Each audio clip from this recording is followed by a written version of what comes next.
if you fail to plan, you plan to fail. That's something that I said I will not follow into the new year, but this is me recording myself planning for my reading in the new year. So, as you can see, I reorganized my bookshelves and I now have a second bookshelf in another room because I just need to separate my books. These right here are the books that I haven't read, as you can see. So I've just placed them in different shelves because this will help me with organizing myself. I think just going into the first week of work and I'm already feeling overwhelmed. So this will really help. So this right here are the books that I hope to read. Let's just call them my hopefuls for January and February. So these are the books that I hope to read in January and going into February of 2025. And I want to talk a bit about them. Hi, welcome back to my channel. My name is Florence and I'm a Black woman living in Germany who loves reading books. These are the books that I hope to read in January and maybe moving into February. As I said before, I want to just give myself something to work towards. I need a plan. I cannot survive without a plan. So I'm not going to call it a TBR officially. Let's just say these are my hopefuls for the beginning of the year. And how I've decided on them is they're mostly like books that I'm reading in book clubs because I'm a member of different book clubs. And that really helps because I know I have to read the book so that I will take part in the discussion. And then there are books that I borrow from the library. So they're like free books that I also read because I know I have a limited time to bring them back. So that really helps. And then there are books that I've just come across that I pick one or two out of the shelves to bring into this list. And also I'm trying to include one book by a Kenyan author every month. So I want to read at least 12 books by Kenyan authors in the year. So let's start. I'll just pick them out. And I'll try and blend maybe if you can't see the title. So first and foremost is There Are Rivers in the Sky by Elif Shafak. This book, I believe, came out towards the end of last year, and I had to get it because Elif Shafak is like one of my favorite authors. I've talked a lot about her. I believe I've read 2 of her books, so this will be the 3rd one, and I'm just excited. The one of her books, The Island of Missing Trees, is included in my favorite reads of 2024. So I went to a book reading that she did in Berlin, and she talked about this book and talked about the essence is like waters, just the power that is in water. So the story follows like a drop of water, and this drop of water just moves through history and through countries. I love the way she writes. I love her storytelling. I love how she weaves in history into like current affairs. She talks about really important things. And I'm really looking forward to reading this. The next book is let me see if I can do. Yeah, probably. The next book is The Icebreaker by Hannah Grace. I picked this up. This is Book Talk made me get it. I didn't buy it. It's from my library. And I try to pick books from my library just so that my library knows that there's someone interested in books so that they keep on stocking them. I live in Germany, so let's just say they're a bit behind when it comes to English books. So whenever I see a book that I've seen online, I pick it up. So it's supposed to be, I believe, a romance. And something to do with hockey, ice hockey. And I've seen it a lot on BookTok. book talk. So I said, let me just pick it up. Actually, there's a second one by the same author, and that is Daydream, also by Hannah Grace. So I just picked both of them because they're by the same author and they are romance. So when I feel like I need something light as a palette cleanser, then I have these in hand. Next is Changes by Ama Ata Aidoo. This is a really old book, as you can see. Well-loved book. I bought this secondhand, and it's a love story written by Ama Ata Aidoo, who is one of the biggest female authors. She was Ghanaian. And it's a really old book, but I'm so excited to read it because it was I believe someone recommended it to me when I was doing my series on African literature, books that talk about patriarchy, and this was suggested. So I got it, and I want to continue on this series that I was doing here on YouTube. So that's why I picked it up. Next is a book that I just saw at my local library and picked up because I've seen it everywhere. And I haven't read it, and I'm taking it back because it's a bestseller. My library charges. You pay an extra fee for it, and you're only allowed like 4 weeks to borrow it. So I borrowed it in December, and I didn't read it. And it's in German, so I guess that's why I didn't read it. You can see here 4 weeks, and it costs €2.50 to borrow it. So unfortunately, I didn't read it, so I'm taking it back. I might borrow it again if they let me. Because I really wanted to read it, but it's in German, so I don't know. I don't know what to do.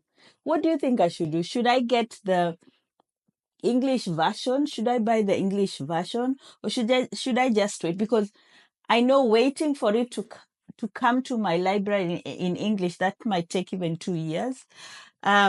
Is it worth the hype? Should I get it? What do you think? Please let me know in the comment section.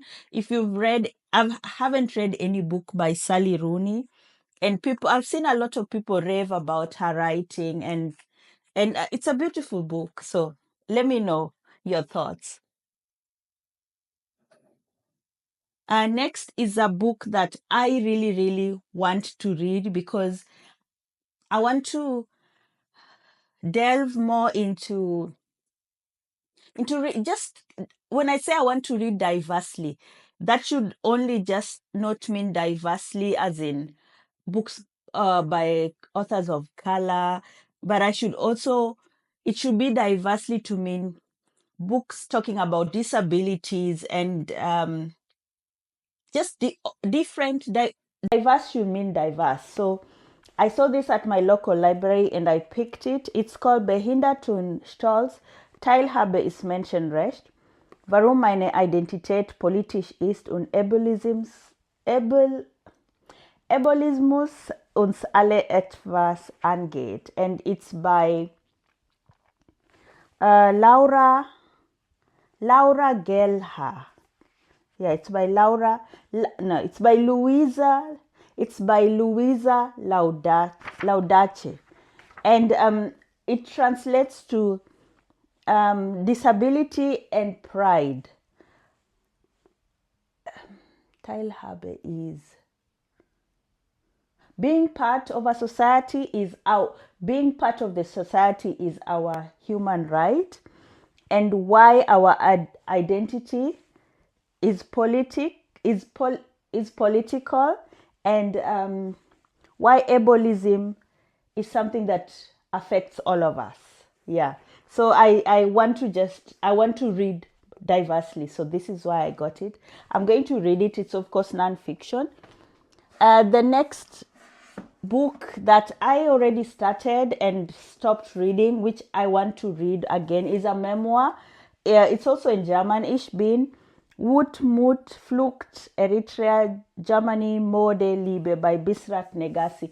And it's a memoir by a fashion designer. She's a curator. She's a talented woman. And she's Eritrean, but she lives here in Germany. And it talks about the escape of her family from Eritrea, and how she migrated to Germany and her life after that. I want to read this. Next is also a book that I started but I haven't finished. This is Sei kein Mann, Warum Männlichkeit ein Albtraum für Jungs ist by J.J. Bola. I believe it's called Masks in English. I think it's called Masks. Let me see. No, it's called Mask Off. It's also non-fiction, and it talks about how society views men and the pressures the pressures that are put on men and masculinity. I need to finish it and take it back to my library. Next is this is the book that I've picked up by a Kenyan author. It's called Going Down River Road by Mejja Mwangi. And just from the blurb, is it called the blurb? The description, I already had it. Oh, it's so misogynistic already, but I want to read it. It's the story about Ben and his wife, and then the wife, they're struggling, and then the wife escapes and abandons him with the child, you can't really, and she moves abroad. So I have it, so I'll read it, but I'm not so excited about it. Next is Red Africa, Reclaiming Revolutionary Black Politics by Kevin Ochieng Okoth. I saw this author in an interview where he was talking about one of my favorite books, How Europe Underdeveloped Africa by Walter Rodney. And just from the conversation, I knew I had to get his book. And I think it's just, for me, this conversation about the underdevelopment of Africa, now I want a more like recent take. Like Walter Rodney was an introduction for me into this side of politics, but I now want to see what else. What are the new thinkers saying about it? So that's why I picked this up. Next is The One Who Holds Me, a novel by Joan Embola. And this is a book club pick. So we are discussing it, I think, next week. So I need to read it. And I believe it's a love story. A relationship has gone sour.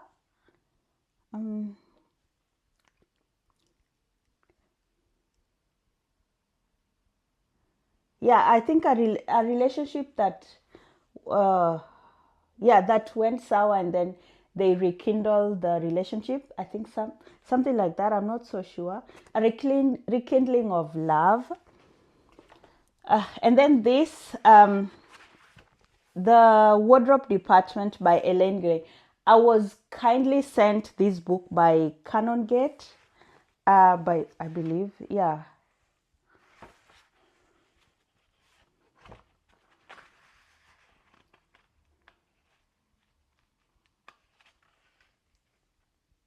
Yes, I was kindly sent this book by Canongate. It's an advanced reader's copy.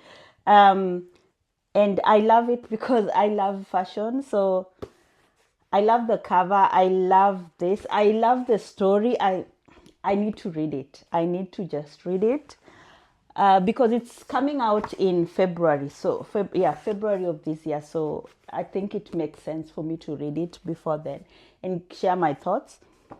And then the last book that I am absolutely loving, and I'm halfway done, is Pachinko by Min Jin Lee, which is a historical fiction, a story that follows 4 generations in Korea and Japan.